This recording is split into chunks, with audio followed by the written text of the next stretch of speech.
دسترخوان اتارے جس میں مختلف قسم کے کھانے ہوں تو یہ ہمارے لیے عید کا دن بن جائے. اور میں نے کہا عید کا مطلب صرف نماز پڑھنا نہیں ہوتا. جس دن بندے کو اللہ جناب والا خوشی عطا فرمائے, جس دن بندے کو اچھا کھانا مل جائے, جس دن بندے کو عزت نصیب ہو, وہ دن اس کے لیے عید کا دن ہوتا ہے.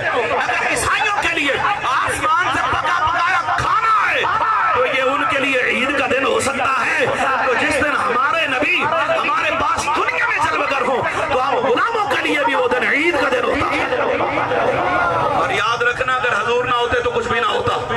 اگر سرکار علیہ السلام کی جلوہ گری نہ ہوتی, حضرت فرماتے ہیں وہ جو نہ تھے تو کچھ بھی نہ تھا, وہ جو نہ ہوں. اللہ نے جناب غلاش کو اٹھانے والے فرشتوں کو بنایا ہے, دوسرے حصے سے لو کرم کو بنایا ہے. ایسے ہی نبی پاک فرماتے ہیں, فرمایا یہ سلسلہ چلتا رہا ہے. ثم خلق اللہ آدم من الارض رکب فیہ النور فی جبہتہ ثم انتقل منہ الی سیس ولدہ وکان ینتقل من طاہر الی طاہر ومن طیب الی طیب الی ان وصل الی صلب عبد اللہ بن عبد المطلب ثم اخرجنی الی الدنیا فجعلنی سید المرسلین وخاتم النبیین ورحمۃ للعالمین. پھر اللہ نے جناب آدم کو بنایا ہے, میرا نور مقدس اٹھایا, آدم علیہ السلام کی پیشانی میں رکھا.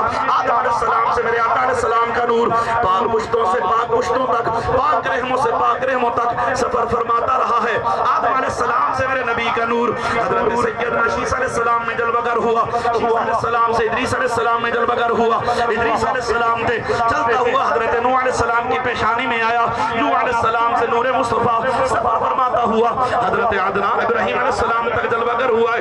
ابراہیم علیہ السلام سے اسماعیل علیہ السلام, اسماعیل علیہ السلام سے حضرت عدنان, عدنان سے معد, معد سے نزار, نزار سے مدر, مدر سے الیاس, الیاس سے مدرکہ, مدرکہ سے خزیمہ, خزیمہ سے کنانہ, کنانہ سے ندر, ندر سے مالک, مالک سے فیر, فیر سے غالب, غالب سے لوئی, لوئی سے کعب, کعب سے مرہ, مرہ سے کلاب, کلاب سے قصی, قصی سے عبد مناف میں آیا ہے. عبد مناف سے جناب ہاشم میں آیا, ہاشم میں عبد المطلب میں آیا, عبد المطلب سے حضرت عبداللہ کی پیشانی میں آیا ہے. حضرت عبداللہ سے میرے پاک نبی کی امی جان حضرت آمنہ امینہ کے شکم اقدس میں جلوہ گر ہوا ہے.